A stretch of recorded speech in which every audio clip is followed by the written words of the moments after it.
Sehr schön. Very beautiful. You, in all moments of the day, all hours of the night, whether you feel so or not, your beauty is seen deep within by those with wiser eyes, by men, women, and animals, ones of greater aliveness, unlost innocence, by the spirits of your ancestors, by the motherly moon. Beauty that belongs bountifully to you transcends your body, comes forth from your soul without shadows, shining, comes forth singing. Welcome, and thank you for leaning in to the latest floating poetry broadcast, the 43rd in my ongoing weekly series, coming to you live by the free-flowing sea from Watch Hill, Rhode Island. This is your poet and poetorialist, Colin Goedecke, a voice for living our days more poetically, more expressively, more soulfully. Inviting you this week to contemplate identity, your native self, and sense of deeper awareness of who you are, nakedly, outside of the roles you play, beyond other rules you've played by, any assumed persona or personas. And to look as well at the root identity of whatever community you belong to, whatever country, and of this society and era and the natural world we're each and all a part of. I've fashioned for us a quilt of cultural commentary, contemplations, and poetry around this theme, with an eye to opening minds and hearts to thinking and feeling into all that informs and conspires to shape our being, your unique you-ness and mine.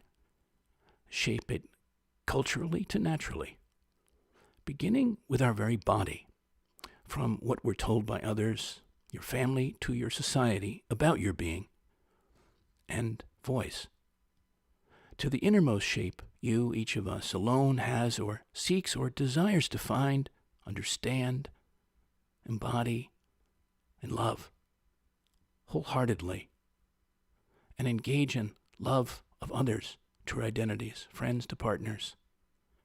The essential self, emanation of self, of spirit that transcends everything else.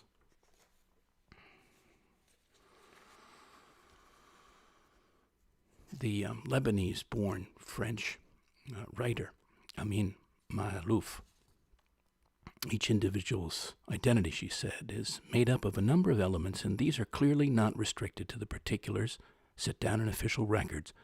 Of course, for the great majority, these factors include allegiance to a religious tradition, to a nationality, sometimes two, to a profession, an institution, or a particular social milieu.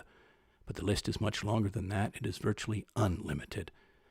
Not all these allegiances are equally strong, at least at any given moment, but none is entirely insignificant either. All are components of personality. We might almost call them, quote, genes of the soul, so long as we remember that most of them are not innate. While each of these elements may be found separately in many individuals, the same combination of them is never encountered in different people, and is this that gives every individual richness and value and makes each human being unique and irreplaceable. Identity isn't given once and for all. It is built up and changes throughout a person's lifetime. Not many of the elements that go to make up her identity are already in us at birth. A few physical characteristics, of course.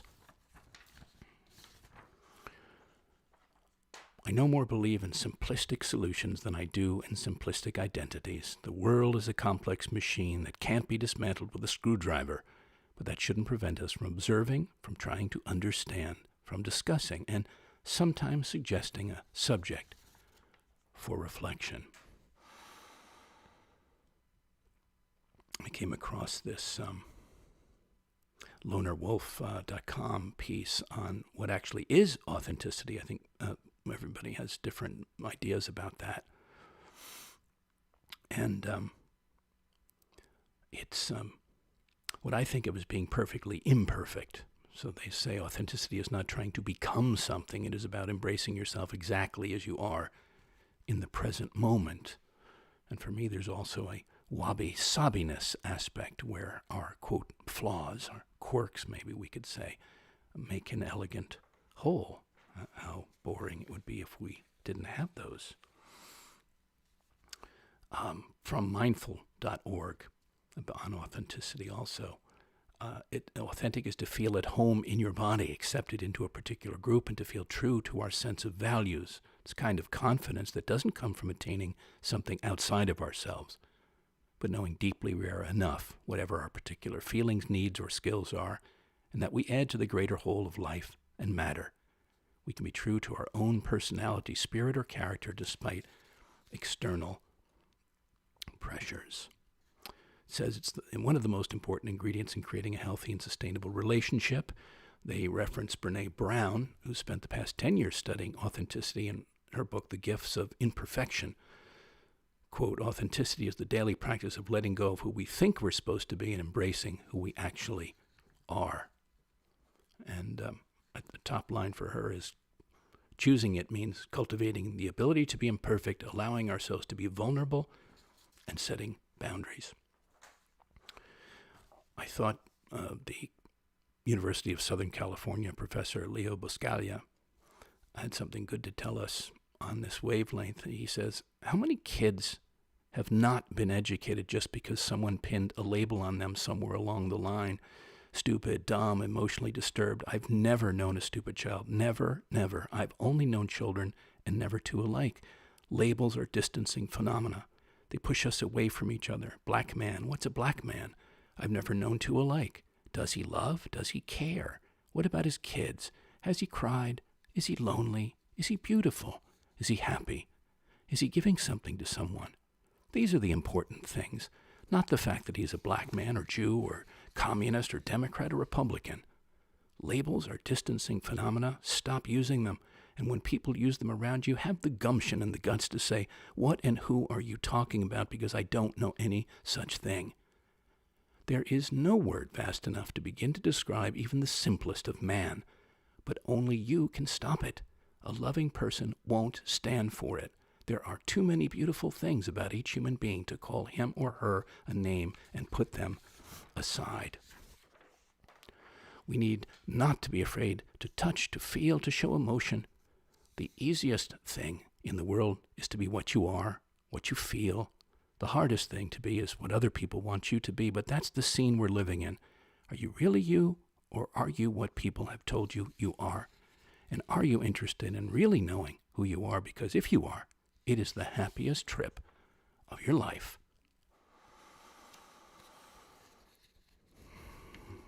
Our philosopher, poet John O'Donohue, one of the sad things today, he says, is that so many people are frightened by the wonder of their own presence.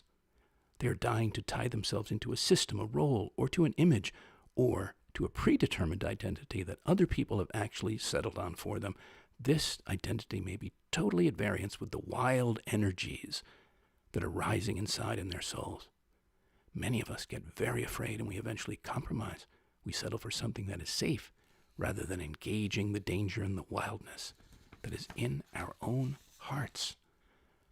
Each of us is the custodian of an inner world that we carry around with us. Now other people can glimpse it from its outer expressions, but no one but you knows what your inner world is actually like, and no one can force you to reveal it until you actually tell them about it. That's the whole mystery of writing and language and expression, that when you do say it, what others hear and what you intend and know are often totally different kinds of things.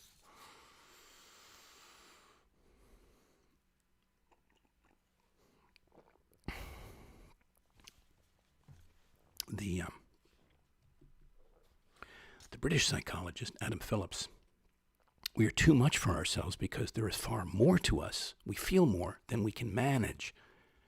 We are too much for ourselves in our hungers and our desires and our griefs and our commitments and our loves and our hates because we're unable to include so much of what we feel in the picture we have of ourselves. The whole idea of ourselves as excessive exposes how determined we are to have the wrong picture of what we are like, of how fanatically ignorant we are about ourselves. Parker Palmer, the founder of the Center for Courage and Renewal, who I had the actual honor of interviewing back in time for something I was working on, a story for that organization. If the self seeks not pathology but wholeness, as I believe it does, then the willful pursuit of vocation is an act of violence toward ourselves, violence in the name of a vision that, however lofty, is forced on the self from without rather than grown from within.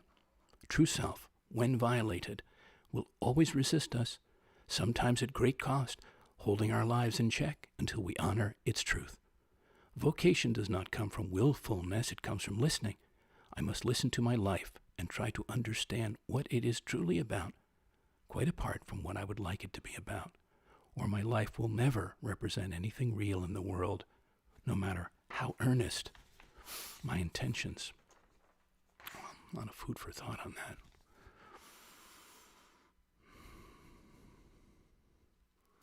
He also said, what a long time it can take to become the person one has always been. How often in the process we mask ourselves in faces that are not our own. How much dissolving and shaking of ego we must endure before we discover our deep identity, the true self within every human being that is the seed of authentic vocation. Linda Pastan, poet, has a lovely self-portrait. It's called Self-Portrait. I am child to no one, mother to a few, wife for the long haul. On fall days I'm happy with my dying brethren, the leaves. But in spring my head aches from the flowery scents.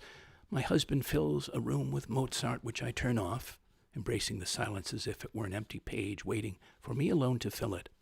He digs in the black earth with his bare hands. I scrub it from the creases of his skin, longing for the kind of perfection that happens in books. My house is my only heaven. A red dog sleeps at my feet, dreaming of the manic wings of flushed birds. As the road shortens ahead of me, I look over my shoulder to where it curves back to childhood, its white line bisecting the real and the imagined, the way the ridgepole of the spine divides the two parts of the body, leaving the soft belly in the center vulnerable to anything. As for my country, it blunders along as well-intentioned as Eve choosing cider and windfalls, oblivious to the famine soon to come.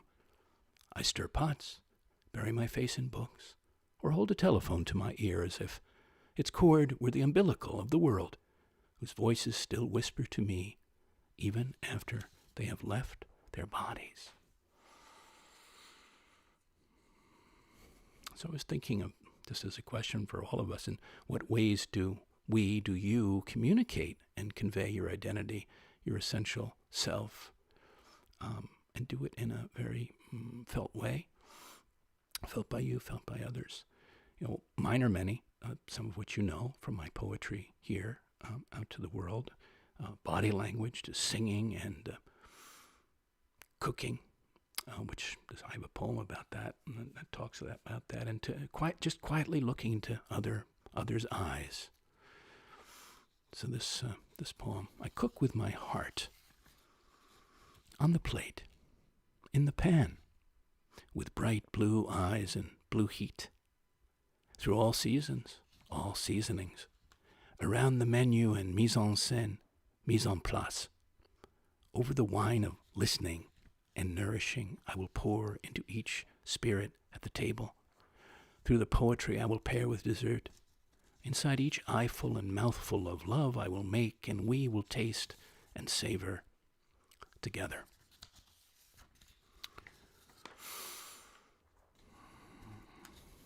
I mentioned the Loner Wolf site before, and there was another piece about the true self, and very simply, the authentic self, the real self, the original self, I call it the native self, is the most honest aspect of who you are. When you're at your most open, vulnerable, and carefree. In a society we know all too well where too much value, crazily too much value, is placed on money, on economics, and on fame, whatever that is, and too little on someone's intrinsic, inherent worth, as we heard earlier, Buscaglia talking about someone as a being. This piece, what are you worth? Mr. Black says, well, let me see your investment portfolio. Mr. White says, tell me about your big accomplishments. Mr. Gray says, what do you do for a living? I say, sit and hold my hands quietly in yours. See the spirit visible through these eyes. Feel the essence, the presence, and substance of this being. So gaining awareness of your unique, unvarnished, undisguised nature is, to me, an exciting and an extraordinary quest and place of being, and ever able to be something we can deepen and widen. This is a piece from an exhibition that I had put on behind the curtain. It was a show of theater on paper.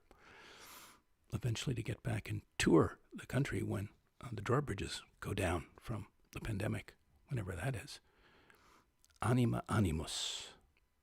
The times you transcend society's misshapen realities, become conscious of your deepest feminine and masculine, when you bring your life-giving light to your shadows, when the whole of your spirit meets and manifests into one singular, stellar masterpiece of being. Anima animus. The writer Annie Lamott, a wonderful writer if you don't know her, from Almost Everything, Notes on Hope is this particular excerpt. When we are stuck in our convictions and personas, we enter into the disease of having good ideas and being right. We think we have a lock on truth with our burnished surfaces and articulation, but the bigger we pump ourselves up, the easier we are to prick with a pin. And the bigger we get, the harder it is to see the earth under our feet. Almost everyone is screwed up, broken, clingy, scared, and yet designed for joy. Especially for people who seem to have it more or less together or more like the rest of us than you would believe. I try not to compare my insides to their outsides, because this makes me much worse than I already am. And if I get to know them, they turn out to have plenty of irritability and shadow of their own. Besides, those few people who aren't a mess are probably good for about 20 minutes of dinner conversation. This is good news, that almost everyone is petty, narcissistic, secretly insecure, and in it for themselves, because a few of the funny ones may actually long to be friends with you and me. They can be real with us, the greatest relief. As we develop love, appreciation, and forgiveness for others over time, we may accidentally develop those things toward ourselves, too. She also says when you love something like reading or drawing or music or nature, it surrounds you with a sense of connection to something great. If you're lucky enough to know this, then your search for meaning involves whatever that something is. It's an alchemical blend of affinity and focus that takes us to a place within that feels as close as we ever get to, quote, home.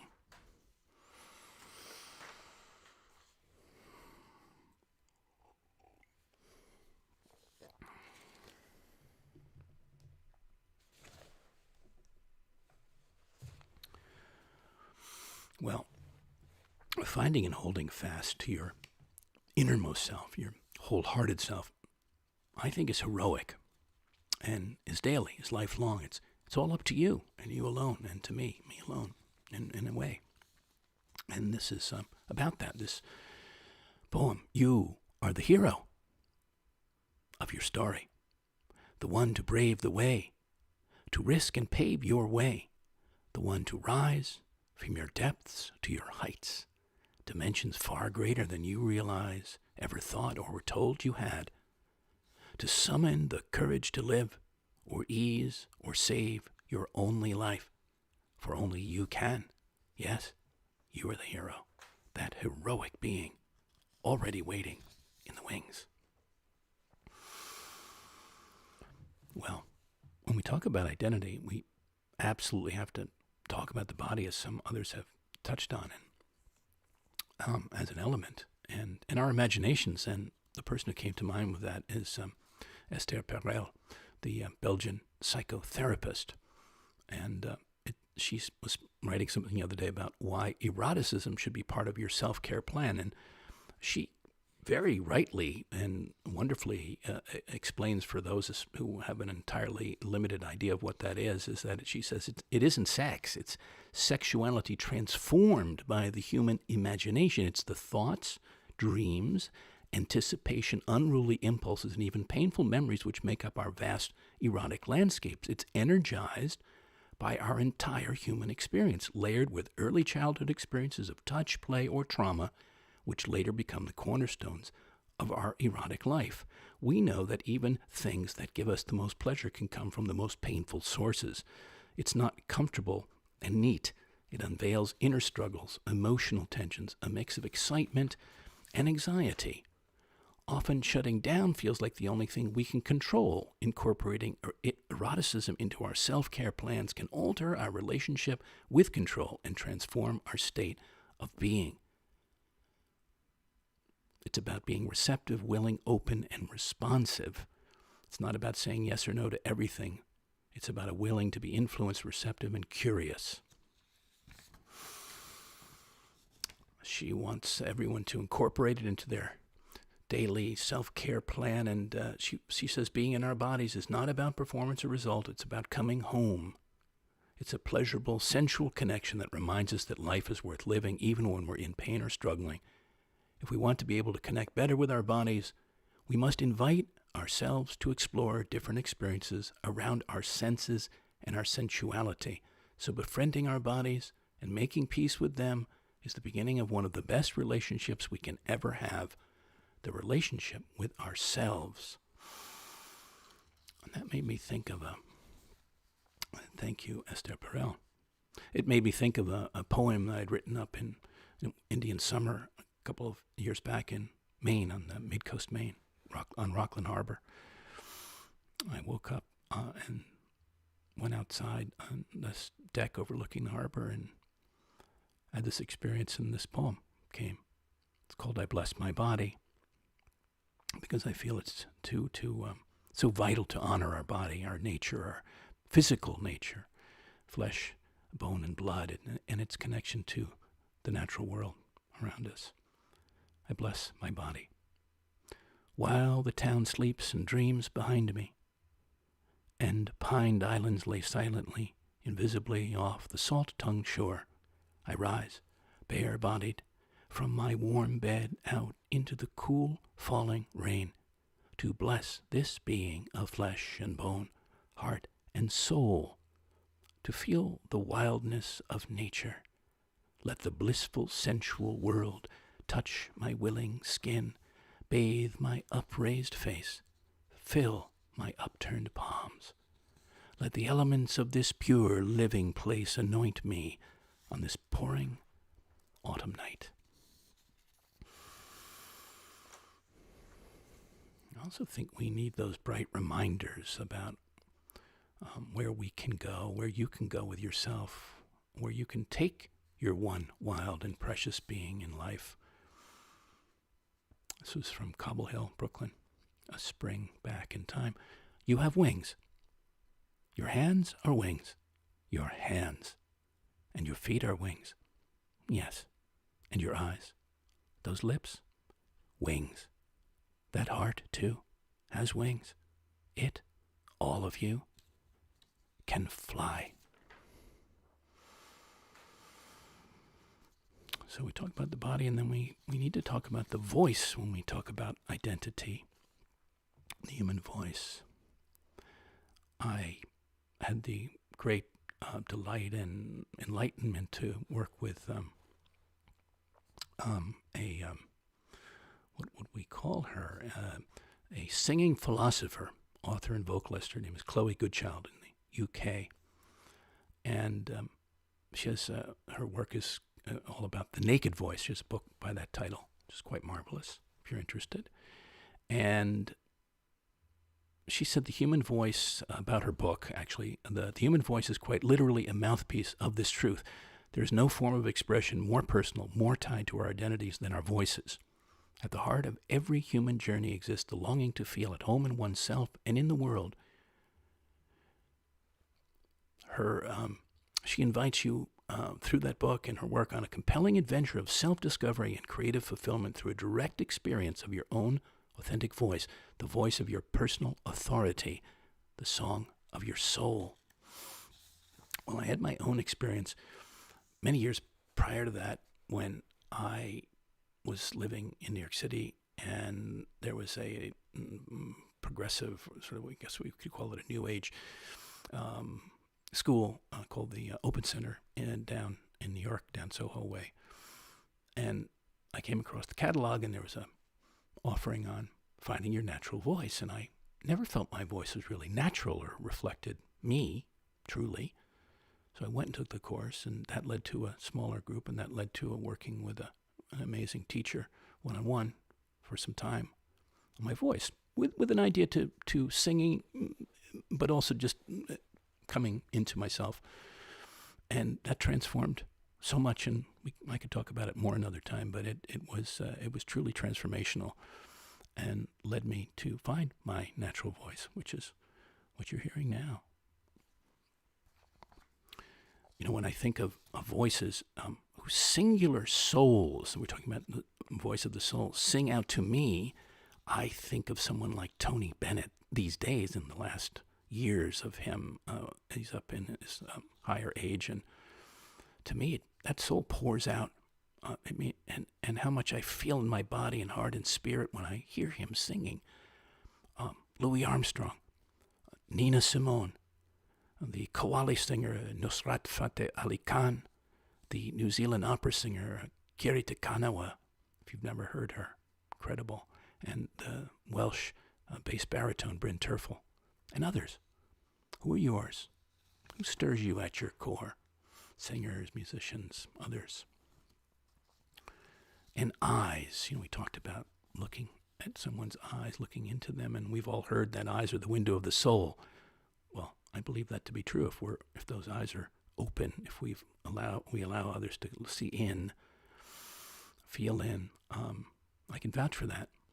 Seeing into somebody's core, it's one of the most powerful experiences of seeing someone's soul. Okay, so seeing part of them, their spirit, but to go all the way into the soul, that's you almost have to lie down when that happens. It's so powerful.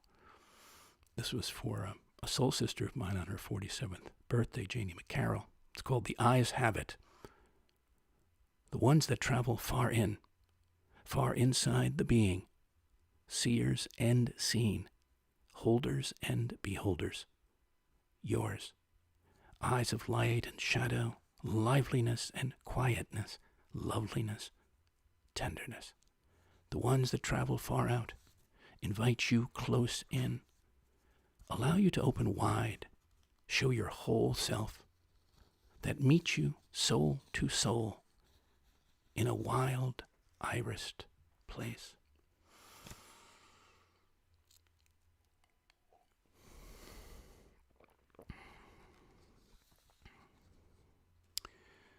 There's a woman who she was the educational pioneer and founder of the Rupert School, R-O-E-P-E-R. She came from Vienna, Anne-Marie Rupert, and she fled Nazi Germany. She was born in 1918. She did something I thought we might want to hear about in the introduction to one of her books. The eye, as in the letter I, of the beholder. We have a sense of the mystery of life, the mystery of the universe that surrounds us, and the mystery that is within us. It is within these vast unknowns that we try to establish our identities. We strive to carve out a place that is known, a place that we can manage, a place that is safe, a place that allows us to grow our unique selves. This is nothing less than our struggle for psychic survival and need for identity. Tribal identity, national identity, group identity, a family identity, and finally, an individual identity. Well, we have failed, she says, to create a safe, harmonious society for past, current, and future generations. History is made in the cradle and in the classroom, and how a child grows, how his or herself develops, determines the future of our world. We lack a fundamental understanding of the human soul and how it develops. This lack of understanding affects every aspect of our lives, whether it is in politics, economics, education, the penal system, or relations between the nations of the world. In our approach to children and ourselves, we need a view that includes the self and the universal reality of physical and spiritual interdependence.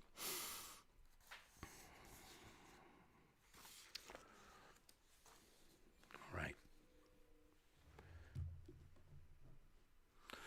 A moment for some winter water. I was thinking of identities, of peoples, of cultures, nations, things that she talks about. And I had written for a special event, a poetry on the plate dining experience, an immersive experience I put together a couple of years ago. I had researched the gypsies. Of course, they cross many, many cultures, and while each culture has its own identity, some are more tangible and colorful than others. Like them, the ones that we travel and meet and encounter in conversations with others from them reveal that, right? Reveal the nature of their other identities. And here's a piece about them. It's called The Romani Manush Gitanos Zingani, who move nomadically, meanderingly 1,000 years west, from an Indo-ancient place to an old world, to this turned page of time, in constant, curious ways, who freewheel, forage as they go, tell fortunes, dance with abandon through forests and cultures, living on game and wild greens, berries and nuts, bread and stories, who cook slowly in cauldrons, on wood fires, under the sun, under the stars, sometimes a hachi, eating with earthy hands, the better to flavor each feast with, however meager or kingly, whose women wear bangles of gold, headdresses of coins, men headfuls of clouds and flames, heartfuls of ji, who marry in exuberant ceremony, tables bending under the weight of the wedding food, who embody universal balance like flightful birds, above and below, and song, slow, wistful songs, fast-played melodies with clacking tongues, clapping hands, spirits akimbo, invoking the great gypsy Django. So we heard Anne-Marie Ripper talking about what we need in terms of understanding of the self, capital S, the soul, and how those develop. And I was thinking about civilization and gender identity and other things, and what if it changed in a big way? And I was thinking of a Ferlinghetti poem, Lawrence Ferlinghetti, and it's called Wild Dreams of a New Beginning. So here it is for us. There's a breathless hush on the freeway tonight. Beyond the ledges of concrete, restaurants fall into dreams with candlelight couples. Lost Alexandria still burns in a billion light bulbs. Lives cross lives, idling at stoplights. Beyond the cloverleaf turnoffs, souls eat souls in the general emptiness. A piano concerto comes out a kitchen window. A yogi speaks at Ojai. It's all taking place in one mind. On the lawn among the trees, lovers are listening for the master to tell them they are one with the universe. I smell flowers and become them. There's a deathless hush on the freeway tonight as a Pacific tidal wave a mile high sweeps in. Los Angeles breathes its last gas and sinks into the sea like the Titanic, all lights lit. 9 minutes later, Willa Cather's Nebraska sinks with it. The seas come in over Utah, Mormon tabernacles washed away like salt. Coyotes are confounded and swim nowhere. An orchestra on stage in Omaha keeps on playing Handel's water music. Horns fill with water and bass players float away on their instruments, clutching them like lovers, horizontal. Chicago's loop becomes a roller coaster. Skyscrapers filled like water glasses. Great lakes mixed with Buddhist brine. Great books watered down in Evanston. Milwaukee beer topped with sea foam. Beau Fleuve of Buffalo suddenly becomes salt. Manhattan Island swept clean in 16 seconds. Buried masts of New Amsterdam arise as the great wave sweeps on eastward. to wash away overage camembert Europe. Mannahatta steaming in sea vines, the washed land awakes again to wilderness. The only sound a vast thrumming of crickets, a cry of seabirds high over in empty eternity as the Hudson retakes its thickets and Indians reclaim their canoes. How about that? How about that?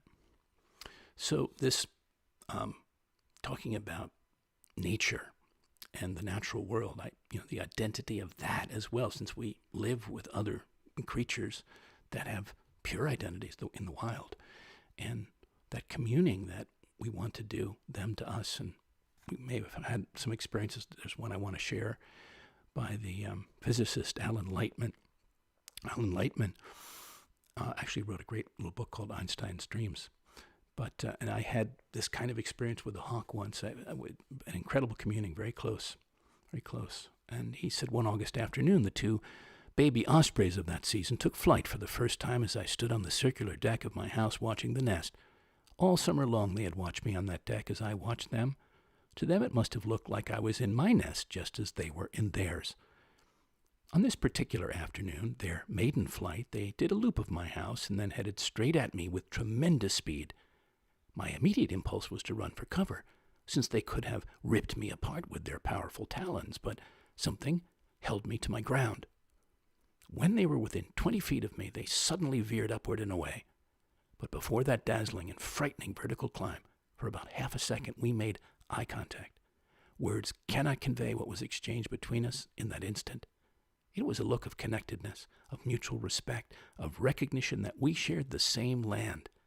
After they were gone, I found that I was shaking and in tears. To this day, I do not understand what happened in that half second, but it was one of the most profound moments of my life.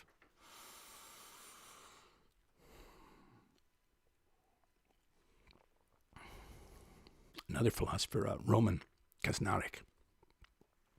The way that education can lock us into careers, or at least substantially direct the route we travel, would not be so problematic if we were excellent judges of our future interests and characters, but we are not.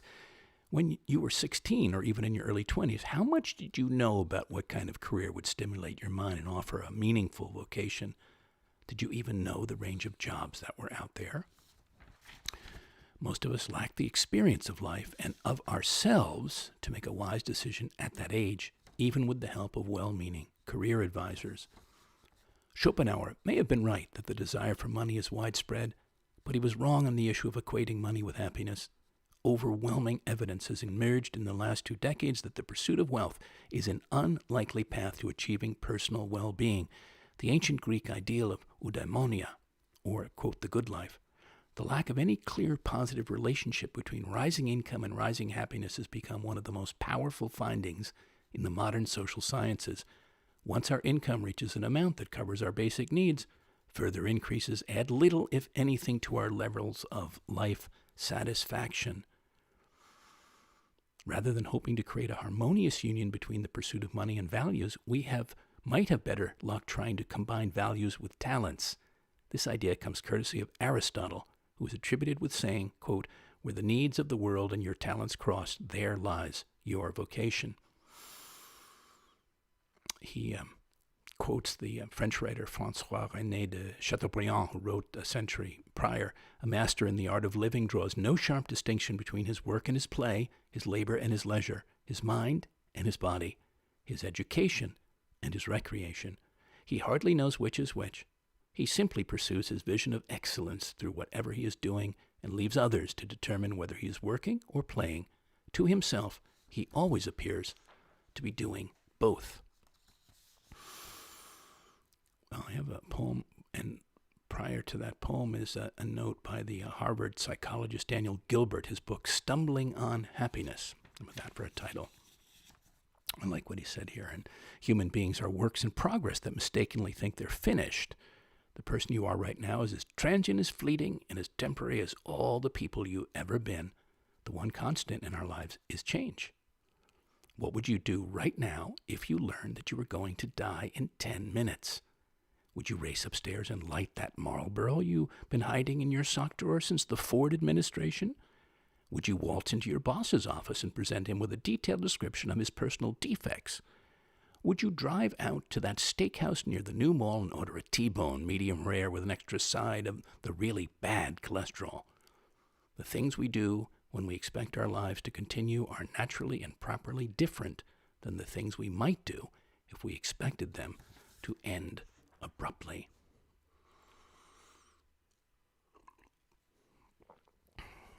Ursula Le Guin, poet and writer on the passage of time and living, apropos.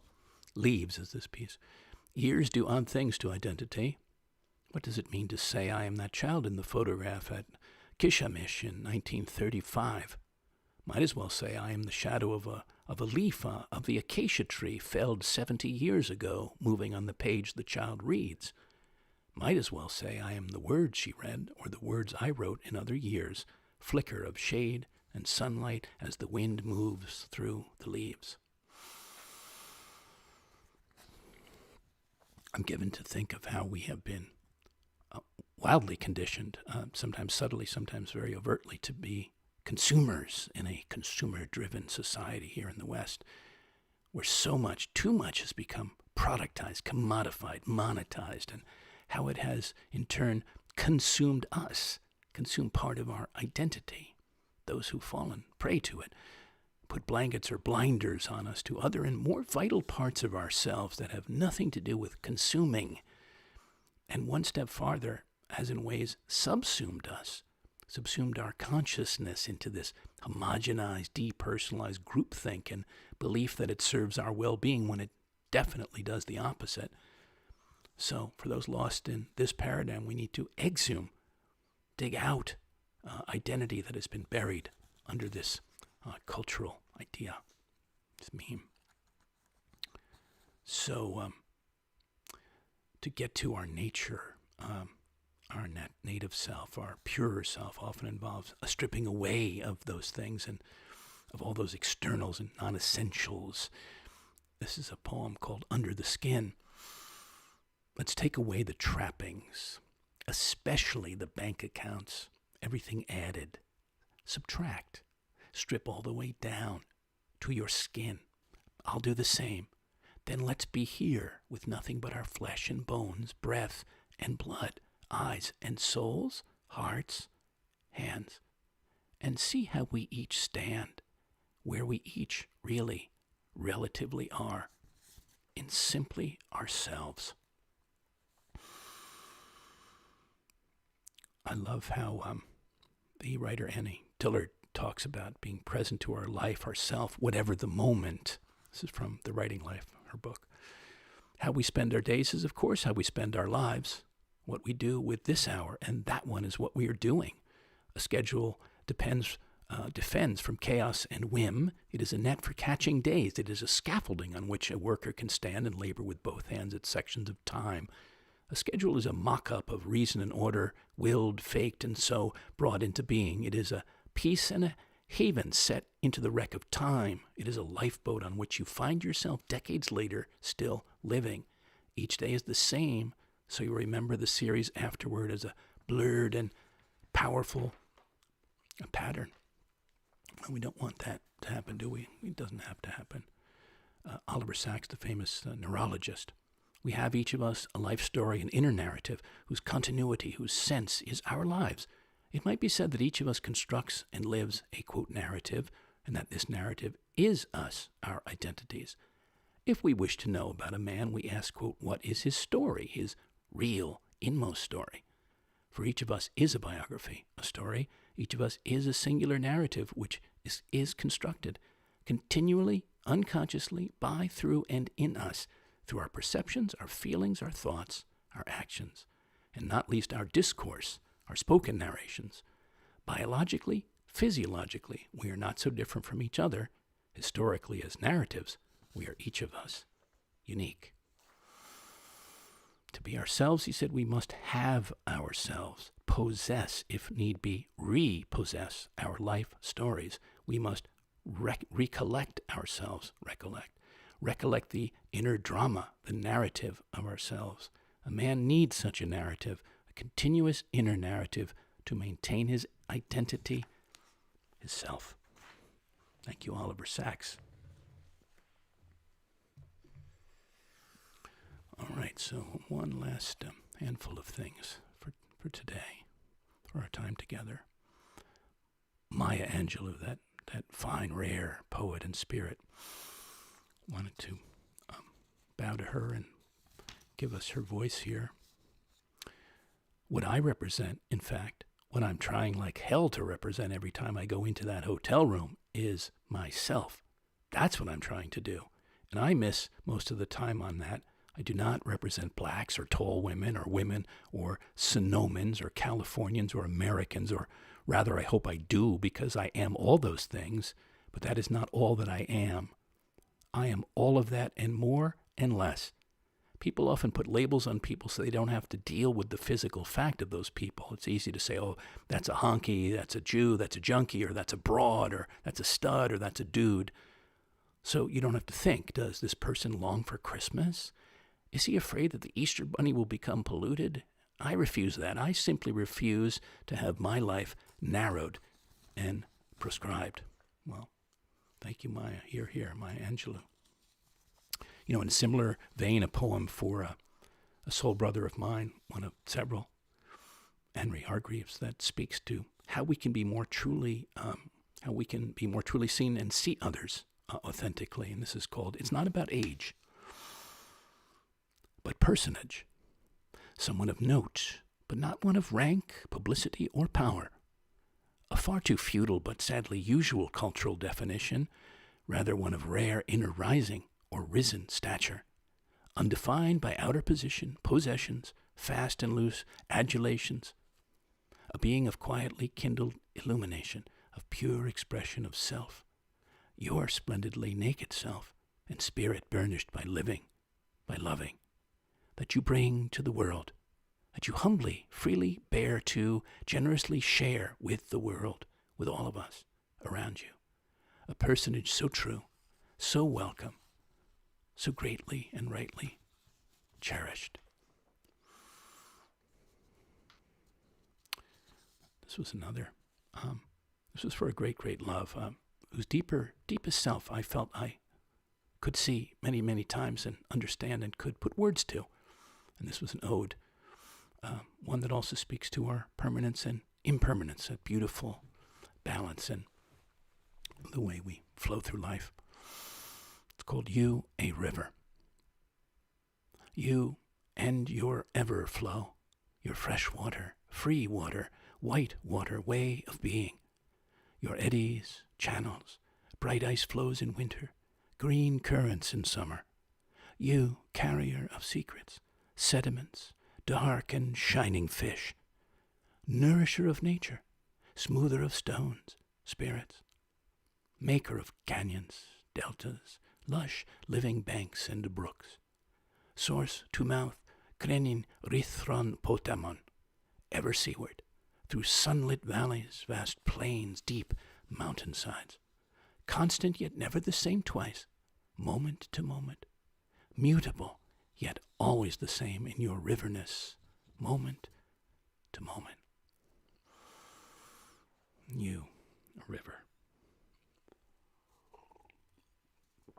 Derek Walcott wrote this poem I've read so many times and shared with so many others in my years in life, about how we can come back to our own beautiful selves, however lost sometimes they are or become. It's called Love After Love. You may know it. The time will come when, with elation, you will greet yourself, arriving at your own door, in your own mirror, and each will smile at the other's welcome, saying, sit here, eat.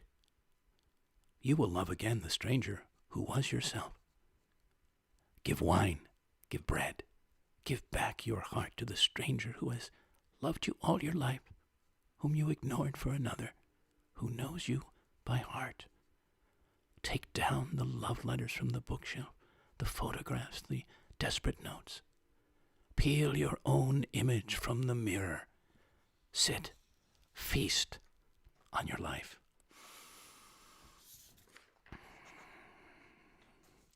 David White, the poet, I've often referenced for good reasons, says much I feel about facing and embracing whoever you are in this piece, Self-Portrait.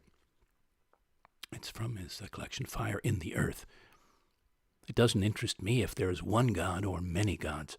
I want to know if you belong or feel abandoned, if you know despair or can see it in others. I want to know if you are prepared to live in the world with its harsh need to change you, if you can look back with firm eyes saying, this is where I stand. I want to know if you know how to melt into that fierce heat of living, falling toward the center of your longing. I want to know if you are willing to live day by day with the consequence of love and the bitter, unwanted passion of your sure defeat. I have been told, in that fierce embrace, even the gods speak of God. So that looking clearly, fearlessly into yourself can be powerful and empowering. I invite you to experiment. Kind of mirror work, I would call it, but literally sometimes in front of a mirror, but no other distractions, no speaking, nothing else but that, but a tuning into self, that other person or that other self that you're looking at, but that you suddenly, sometimes it flips around and it becomes the self looking at you the other way. And this is about that in a way, not an out-of-body experience, is the poem of mine. An other-body experience. Before a moonlit mirror, where the usual I disappears and another me in an opposite yet mysteriously present body appears, fully formed, statuesquely, almost anciently faced, who gazes so silently, transcendingly from another place, a knowing place, into, through, and beyond my visible self and the ether we're sharing in these suddenly, fleetingly middle of the night communing moments.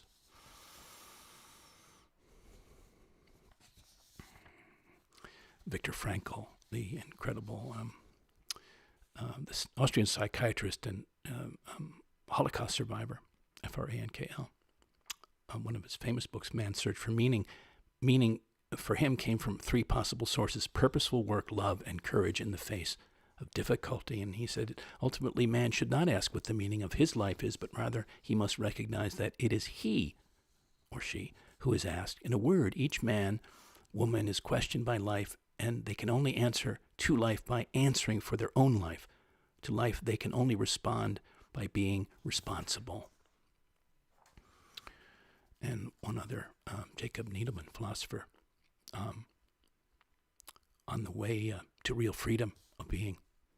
Real ideas open the mind to the heart of the mind, to another level of reality within ourselves. This is the taste, the beginning of inner freedom. Only fools imagine that freedom means getting what one happens to desire. Real freedom begins with obedience to a higher influence, a higher, finer energy within oneself. What is higher in yourself? That way of thinking about the question is the beginning of the answer, because it involves a real idea which has been handed down to humanity over thousands of years. At such a point, you yourself will find the answer, not as a thought, but as an experience. You will, for a moment, become the answer. You will not only have a taste of real freedom, you will, for a moment, be freedom. Eckhart Tolle said, the joy of being is the joy of being conscious. The performer-writer Patti Smith. What should we aspire to as we go on our road? When I was in my early 20s, I was lucky to have William Burroughs as a friend and mentor. Once I was with him and I asked him this question, what should I aspire to? And he thought and he said, my dear, a gold American Express would be good. But after that, he said very thoughtfully, build your name. And I said, William, my name is Smith. And he said, well, you'll have to build a little harder. But what William meant when he told me to build my name, build a good name, because a name is not to get famous. He wasn't talking about celebrity. He was talking about let your name radiate yourself, magnify who you are, your good deeds, your code of honor. Build your name, and as you go through life, your name will serve you. I love what Michael Meade, the applied mythologist from his excellent book, The Genius Myth, says, as we are coming down to a close in a little bit here, just so you know. Everyone intuits the possibility of a greater life, yet this greatness now tends to be imagined as something outside ourselves. Most campaigns that promise liberation, be they political or spiritual-based advertising or high-energy motivational programs, direct us toward outer goals. Meanwhile, there is a greater self within us that tries to surface at each critical turning point in our lives. The genius of human nature involves innate capacities for creation and invention that are important in the life of each individual and essential to the balance of the world.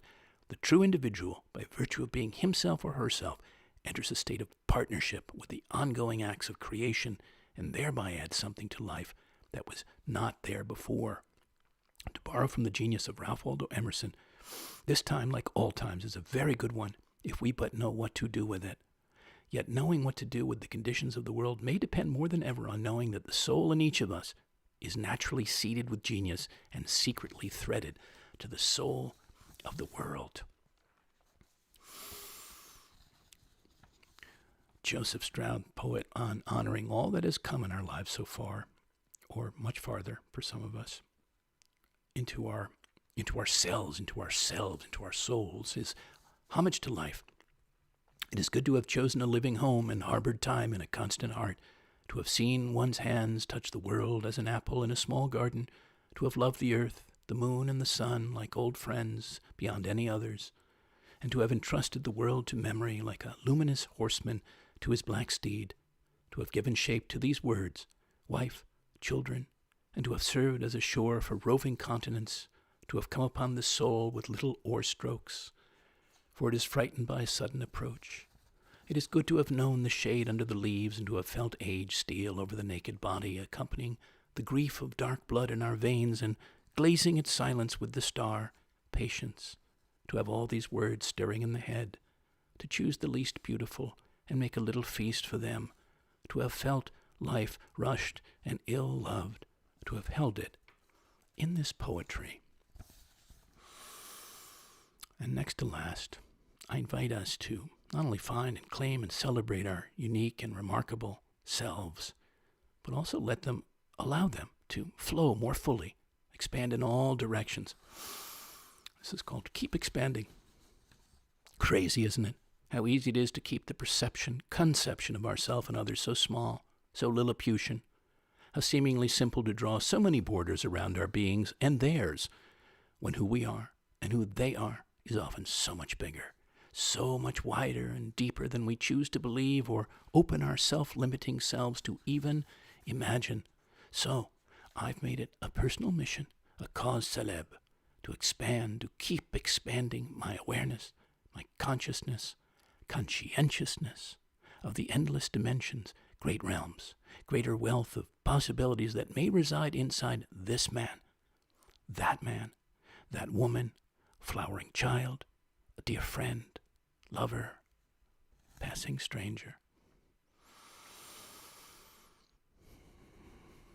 So to close, begin singing early. Be the first bird at the first light of your day, to fill the silence with song, with your song, with the hymn of your heart, the music of your mind, the melody of your body, with a singular song, one that comes from the mouth of your soul, comes early and daily when you let nature, your nature, have its open, wide way. Thank you for being here, for listening, thinking, and feeling in, and not least to those among you who listen regularly and so keenly. All thanks, too, to those of you contributing to help support these programs and my daily mission to nourish spirits, uplift hearts, spark awareness and aliveness through my multiversed poetic arts. Donations can be made in any amount by PayPal or Venmo or directly through my site or by regular mail to me at my P.O. Box 1032, Westerly, Rhode Island, 02891. I also invite any patrons who'd be open to bringing me their way this year for a month or a season as a private working poet in residence on their property. Do send along comments, questions, or suggestions. They're always welcome. email Colin at thepoetorialist.com. Replays are on my YouTube channel, all there for you to revisit anytime or share around. And do feel free to subscribe simply and directly there to my channel. That'll ping you whenever I post new shows. Meanwhile, I invite you to lean in next week or soon again. Until then, dear listeners, here's to embracing and living from your freest, truest self. And as always, good spirits.